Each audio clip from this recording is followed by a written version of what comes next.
Bonjour les amis, j'espère que vous allez bien. Aujourd'hui on se retrouve pour notre petit rendez-vous pour parler des dernières infos, des dernières rumeurs des derniers jours autour de Avengers Doomsday. Vous savez que c'est une série qui tient beaucoup à cœur sur la chaîne, où tous ensemble on va vivre tout ça jusqu'à la sortie du film en 2026 et c'est très très cool. Donc j'espère que ça vous plaira autant que moi ça me plaît de le faire.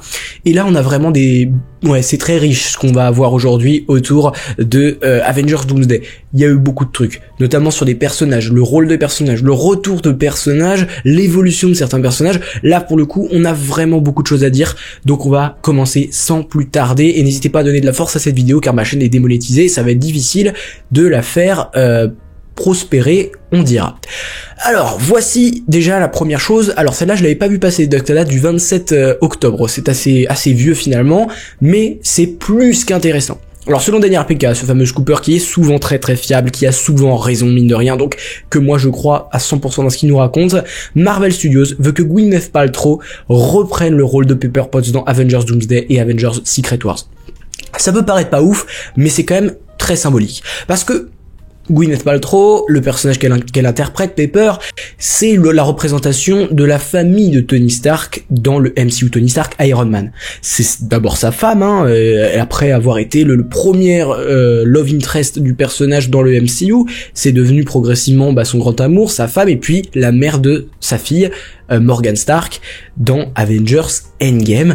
Du coup, c'est un personnage qui finalement va être peut-être l'un des 5-6 personnages qui représentent le plus les films Avengers et la franchise Marvel de manière générale, et c'est effectivement l'un des seuls personnages qui existent depuis le tout début du MCU, depuis le premier Iron Man. Si on se penche sur la question, on remarque que il y a plus Tony Stark qui est mort, et il y a plus le premier acteur qui interprétait James Rhodes, donc voilà, on est sur le personnage peut-être le plus vieux du MCU. C'est assez exceptionnel de se dire ça.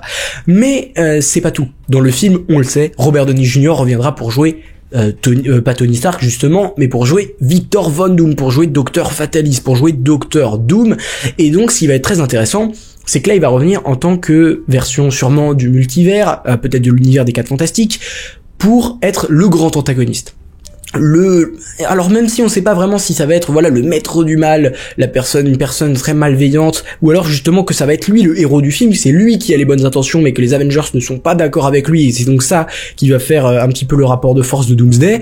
On sait pas vraiment comment sera présenté le personnage, mais le fait que Pepper voit revenir, on va dire, son espèce de son grand amour, mais sur une version qui n'est pas éthiquement très rassurante, qui est un méchant clairement, avec de mauvaises intentions, ça peut être fort quoi. Déjà on sait qu'il va y avoir un fort lien avec Peter Parker, qui était un petit peu le boy scout de Tony Stark chez Marvel Studios, qui était l'élève, qui était presque le fils adoptif de Tony Stark, et qui donc va affronter Doom, et ça va sûrement être très douloureux pour lui. On va j'imagine appuyer sur cette relation qui est une relation unique, puisque Dr Doom n'est pas du tout vraiment très fusionnel avec Peter Parker dans les comics. Ils se croisent, mais en tant que simple ennemi héros, c'est rien de plus que ça. Là ça peut prendre une dimension supérieure. Le fait que Pepper Potts revienne, ça veut aussi dire un deuxième truc, c'est que la fille de Tony Stark va probablement revenir. On sait que Morgan Stark, elle doit avoir grandi depuis Endgame, elle doit être une ado, et donc le fait effectivement de voir son, entre guillemets, encore une fois, d'ailleurs j'espère pas que ce soit une version de Tony Stark qui devient Dr Doom, j'espère bien que ce personnage aura sa propre histoire, aura son propre charisme, et ne sera pas justement ce Tony Stark.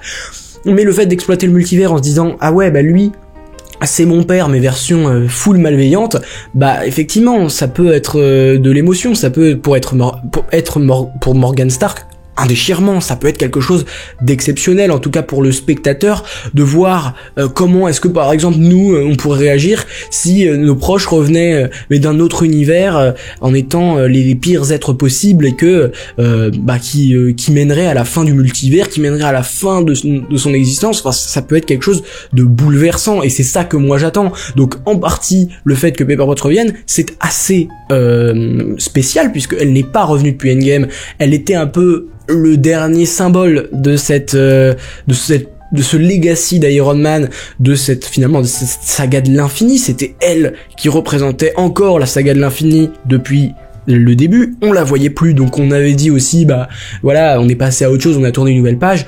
Le fait qu'elle revienne, bah il y a clairement un petit peu de nostalgie aussi, de se dire ah bah on en est là au niveau MCU, elle revient. C'est un peu comme quand tu rentres chez toi, t'aimes bien revoir un meuble même s'il est pas très important, bah c'est pareil, je compare pas à Gwyneth Paltrow ni son personnage à un meuble, vous voyez ce que je veux dire, ça fait partie du décor, c'est rassurant d'avoir des personnages comme ça qui rappellent les grandes heures de Marvel Studios, et le fait qu'on l'ait pas eu depuis Endgame, c'est bien, parce que du coup ça va nous permettre de rentrer dans un mood qui était celui de l'époque, de rentrer dans un mood des projets de l'époque et de se mettre exactement dans le même univers qu'à l'époque, sans prendre en compte tous les échecs qu'il y a eu après, sans prendre en compte les polémiques, sans prendre en compte les erreurs. Là, on se replongera dans une atmosphère qu'on a connue et qu'on a aimée à l'époque. Donc tout ça est quelque chose qui, moi, me touche forcément. Que ce personnage revienne, ça me touche, et puis ça va continuer, perpétuer l'histoire de Tony Stark avec encore une fois sa fille, avec voilà tout ce qu'on a abordé, et ça peut être plus qu'intéressant. Alors là on vient au 14 novembre, d'ailleurs je pense que toutes les news qu'on va voir maintenant datent du 14 novembre, donc il y a 4 jours, on nous a dit, c'est Alex Perez, là j'ai pas mis la mention, mais le soft reboot introduira donc le soft reboot. Alors faut que je contextualise, le soft reboot qui devrait arriver après Avengers Secret Wars. Soft reboot, ça veut dire que ce sera pas exactement la continuité de l'univers, mais qu'il va y avoir des personnages qui vont revenir, mais qu'il va y avoir, on va dire sûrement, alors je pense, moi en toute honnêteté, je pense qu'il va y avoir une refonte dans le sens où ce sera un seul et même univers. Ça va être fini cette histoire de multivers, on aura un univers, un monde un peu comme nous, mais avec des personnages d'autres réalités qui vont venir s'implanter là et qui donc feront partie d'une seule et même réalité. On aura un MCU avec nos 4 fantastiques, avec l'arrivée de nos X-Men, avec nos anciens Avengers préférés qui ont survécu, et donc ça nous fera un espèce de patchwork, mais version réussie, parce que on se rappelle le Battle World dans les comics, c'est ça, c'est un patchwork de plusieurs réalités qui coexistent, mais c'est carrément une dictature de la part de Doom qui a trop d'emprise et qui fait n'importe quoi. Et donc, je pense qu'à la fin du film, genre Secret Wars, on va avoir une remodification, peut-être par les Avengers, par Reed Richards, probablement, parce que c'est le cas aussi à la fin du comics, du run de Jonathan Hickman en 2015, le fait que, on va refaire une nouvelle Terre, et cette nouvelle Terre permettra à tout le MCU de coexister sans qu'il y ait d'histoire de réalité alternative, de variants, de Nexus, de TVA, tout ça. Non, ce sera beaucoup plus simple. On reviendra au standard de la première phase. Du côté de ça. Donc pour revenir à ça, le soft reboot introduira une nouvelle itération du multivers, c'est ce que je vous ai dit, on va essayer de remodeler le multivers pour en donner une réalité, mais pour autant certains personnages feront pas ce placement comme si rien ne s'était passé, ils continuent leur vie sans problème. Donc ça veut dire que des personnages comme Deadpool, des personnages comme Strange pourraient se souvenir des événements de la saga du multivers après le Battle World. Il y a un truc intéressant là, c'est que ça veut dire que certains auront oublié carrément ce qui s'est passé. Moi, je conçois que dans Secret Wars, Doom va créer un nouvel univers, va créer son Battle World, mais que plus personne ne se souviendra de ce qui s'est passé avant. Ce qui est étrange, c'est que même après ces événements-là, des personnes ne se souviendront pas de ce qui s'est passé. C'est assez bizarre. Alors, est-ce que ça montre encore l'implication de Wanda qui sera dans le coin et qui va justement permettre à des gens d'oublier ce qui s'est passé pour leur bien, pour leur permettre de vivre tranquillement? On sait qu'elle a ces pouvoirs-là avec Westview, on sait qu'elle a ces pouvoirs-là avec potentiellement son implication aux côtés de Doom dans Doomsday, on en a parlé dans la dernière vidéo, c'était même le sujet de la dernière vidéo.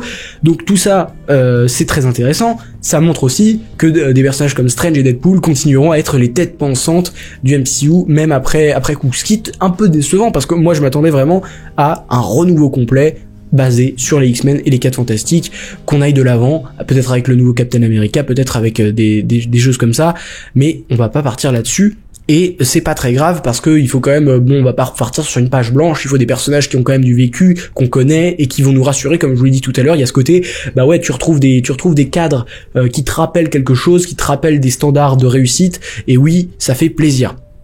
Ensuite, selon Alex Perez, Marvel Studios n'utilisera pas Dr. Doom, ou Fatalis, pendant un certain temps après la fin de la saga du multivers. Il est donc très peu probable qu'il apparaisse lors de la première phase de la saga des mutants. Du coup, ce serait gravé dans le marbre, la prochaine saga après celle du multivers serait la saga des mutants, ce qui peut être quand même relativement cool. Alors on sait qu'il précipite un projet X-Men, on sait que ça va arriver sous peu, mais là du coup, on a une certaine confirmation. Ok, le fait que Dr. Fatalis ne revienne pas, c'est pas surprenant. On rappelle que Dr. Doom, c'est quand même, il va être joué par Robert Downey Jr. qui se prend 100 millions pour 2 films, même peut-être un petit peu plus. clairement, plus des bénéfices évidemment, c'est pas un personnage que tu veux revenir si tu veux être rentable tous les 2 jours, et c'est bien pour les films Avengers parce qu'ils vont être rentables grâce entre autres à lui, mais on peut pas le refaire revenir tous les 2 jours. Alors il y avait 2 possibilités, je les avais déjà évoquées, hein. Première possibilité, on recast l'acteur, mais pour uniquement le côté pratique, le côté déplacement dans le décor et tout ça, et en fait on va faire venir Robert Downey Jr. seulement pour prêter sa voix au personnage après Secret Wars, qui permettrait finalement de ne pas mourir à la fin du film Avengers The Secret Wars, et qu'on pourrait avoir ce personnage, parce que ça ferait un petit peu répétitif avec tout ce qu'on a eu avant, le fait qu'il puisse rester vivant, ça pourrait être vraiment sympa, mais du coup j'avais cette idée.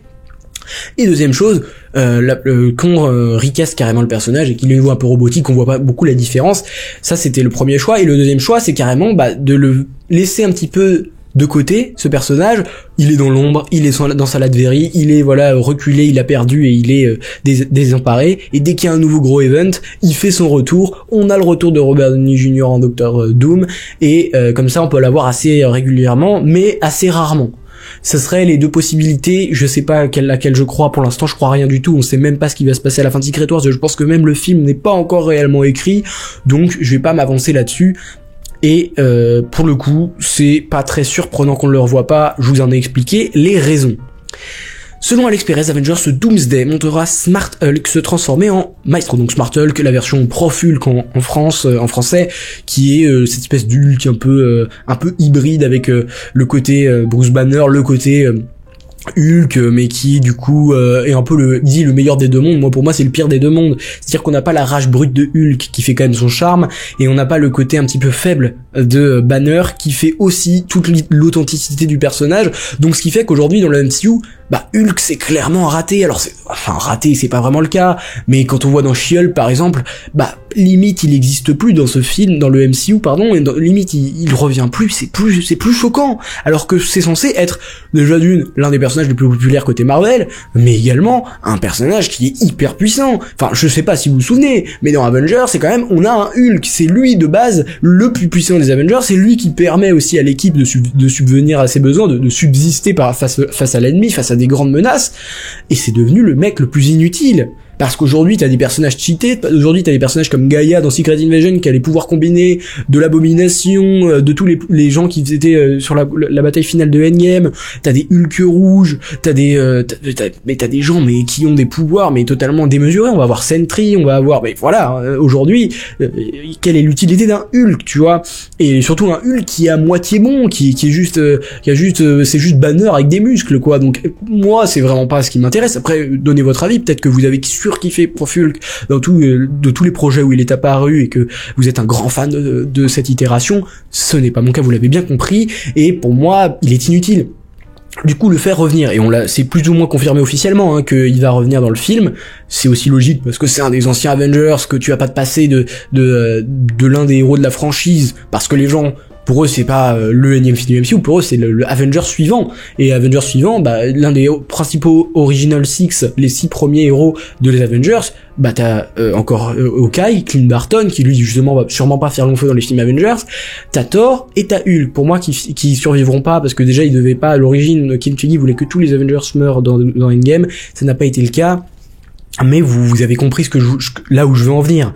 Ils sont obligés de le mettre pour la continuité. Mais du coup, on lui dit que ce film, Doomsday, montrera un Smart Hulk se transformer en Maestro. Maestro, dans les comics, c'est une version vraiment malveillante. Encore une fois, c'est une version... c'est un peu la version diable de Hulk. Et ouais, il est vraiment hyper fort, il défonce tout, quoi. Et on a trop envie de le voir. Et on sait actuellement pas si Mark Ruffalo incarnera le rôle, mais le personnage sera pas vrai. Alors on ne sait pas, pas parce que la source l'a dit, mais parce que rien n'est spécifié. On dit que Hulk va se transformer en Maestro. Le Hulk qu'on connaît va se transformer en Maestro. Il y a 2 choses qui, moi, me paraissent très bien avec cette info.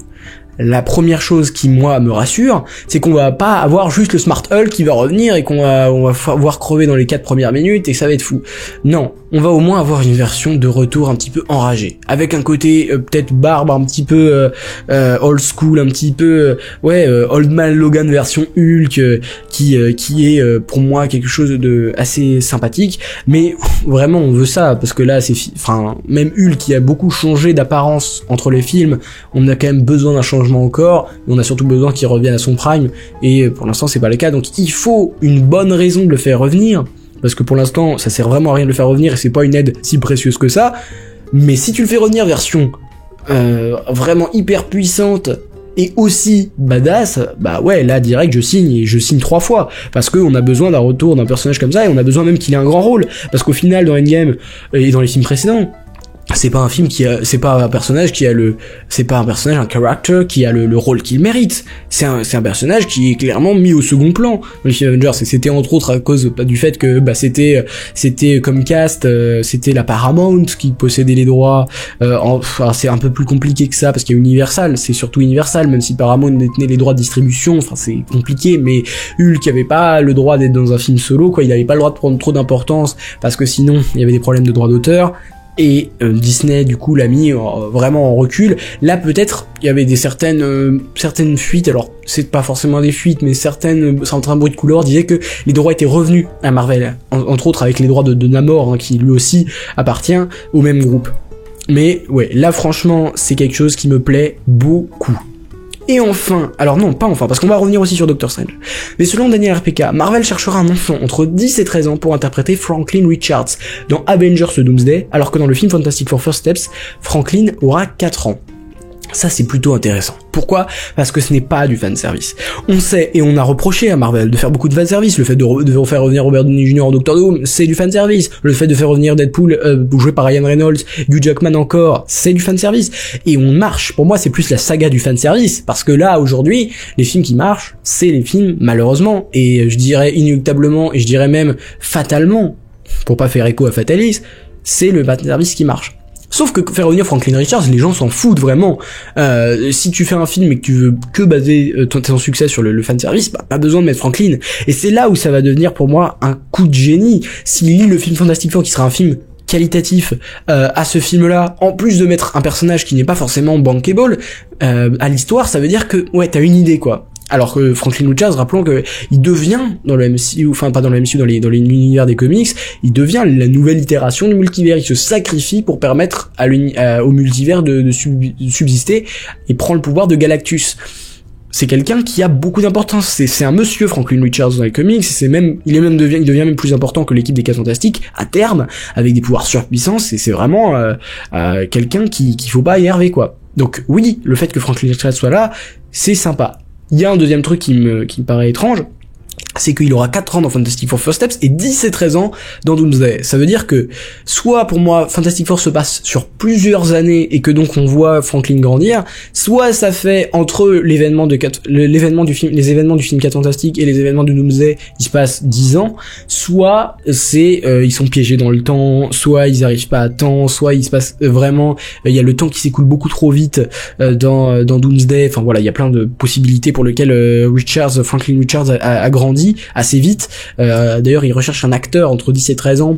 Il faut vraiment bien le choisir, parce que du coup, ce sera, je pense, une future étoile d'Hollywood s'il arrive à bien se placer dans ce film, s'il arrive à avoir le charisme qu'il faut, et un rôle, quand même, je pense, conséquent, puisque c'est ça, hein. Alors oui, d'ailleurs, il chercherait un acteur pour un rôle majeur, là je l'ai pas spécifié, mais c'est vraiment pour un rôle majeur, et un rôle majeur pour un personnage que les gens ne connaissent pas, que le grand public ne connaît finalement pas, même les 4 Fantastiques, même si pour moi c'est vraiment les goats des comics, bah, c'est pas des personnages si connus que ça, sur le grand public, et ça va peut-être changer avec leur film qui va sortir, et qui montrera pour la première fois Doctor Doom dans le MCU. Donc voilà. Et enfin, alors pour moi ce qui est quand même le plus intriguant, c'est selon Alex Perez, au moment des événements d'Avengers Doomsday, Doctor Strange aura disparu du MCU depuis 2 ans entier avec Léa dans la dimension noire. Il a laissé le Sanctum sans surveillance sans même prévenir Wong. Alors c'est là que ma théorie entre guillemets rentre en jeu, c'est que on avait dit que Doom et Strange, en tout cas moi de mon côté, j'avais déjà théorisé que Doom et Strange seraient alliés dans le film, et ça appuie mes arguments. Pour moi, on va avoir donc au début des films Avengers, évidemment une introduction où on nous montre les personnages principaux, etc. avant l'arrivée de la menace, et quand la menace arrive, eh bien on voit des gens débarquer, tout ça, et Strange, on découvre un plot twist un petit peu spectaculaire, un peu comme dans Time Runs Out, le run des comics. On découvre que Strange fait partie de l'ennemi, fait partie de l'envahisseur, et on va nous expliquer ensuite. Alors tout dépend si un Doctor Strange 3 entre les deux, avant Doomsday, ou si les événements de Doctor Strange 3 originellement sont réintroduits cette fois dans Doomsday. Dans ce cas-là, on va nous expliquer ce qui s'est passé dans cette dimension noire, où en fait Clea pour moi c'est un Black Swan, c'est une serviteuse de Doom. On rappelle qu'il a créé, en tout cas si ça s'inspire bel et bien des comics, il a créé sa propre religion, et les Black Swan c'est un petit peu ses serviteurs, enfin pas ses serviteurs si vous voyez, mais ses croyants, ses apôtres on va dire, et en fait le rôle de Clea serait de convertir Strange à l'idéologie de Doom, qui est que de toute façon le multivers va mourir, tu causes des incursions, tout le monde ça mène à notre perte. Si tu veux te racheter, joins-toi à ma cause, on va sauver le multivers, on va créer une nouvelle réalité qui s'appellera le Battle World. Voilà, pour moi c'est clairement ça qui se passe. Donc le fait qu'il soit absent depuis 2 ans dans l'univers de MCU au moment de Doomsday, et qu'on le voit débarquer et qu'on se rend compte qu'il est méchant avec un plot twist, oui, moi je signe direct, parce que pour moi ça va être le grand allié de Doctor Doom. Imaginez, parce que on avait aussi, la dernière vidéo on avait aussi parlé du fait que Wanda serait alliée à Doom dans Doomsday, le fait qu'il y aurait un trio Wanda, Doom, Strange, je vous laisse pas imaginer la dinguerie que ça peut être. Donc voilà, moi ce que je pense autour de cette idée. Et du coup, ça veut dire qu'il s'en est passé des choses en 2 ans. S'il a disparu 2 ans dans la dimension noire, c'est bien qu'il a fait des choses, c'est bien qu'il a changé de mindset, ou alors qu'il a été, il a vécu. Voilà, il a vécu pendant 2 ans. On vit des choses, plein de choses pendant 2 ans. Et donc s'il a disparu depuis 2 ans sans laisser de nouvelles, sans rien, c'est qu'il se passe un truc, et que on lui a dit que c'est la fin du multivers, qu'ils sont en train de s'organiser, notamment avec Doom, qu'ils sont en train de mettre leur plan en exécution, et qui va faire qu'il va être du côté obscur dans Avengers Doomsday. Voilà, c'est toutes les infos qu'on avait autour de ce projet-là, en tout cas pour cette vidéo précise. J'espère qu'elle vous aura plu, j'espère que ça vous satisfait qu'on parle de ce projet en long, en large, en travers, dès qu'on a des infos. Et on va se retrouver dans quelques jours pour en parler encore une fois, et encore une fois, et encore, jusqu'à la sortie du film. Et ensuite on enchaînera avec Secret Wars, on ne s'arrêtera jamais, puisque évidemment on ne parle pas que de ça sur la chaîne. On a aussi du 4 Fantastique, on a aussi du Spider-Man 4, on a aussi du Captain America 4, les projets 2025 avec les Fantastic Four comme je vous l'ai dit, mais aussi Thunderbolts, Daredevil, Born Again. On va enchaîner. Et sur ce, j'espère que vous passez une bonne après-midi, une bonne soirée, une bonne matinée. Je ne sais pas quand est-ce que vous regardez cette vidéo, mais en tout cas, je vous souhaite le meilleur, et je vous souhaite beaucoup de force. Et n'oubliez jamais, subscribers, rassemblement.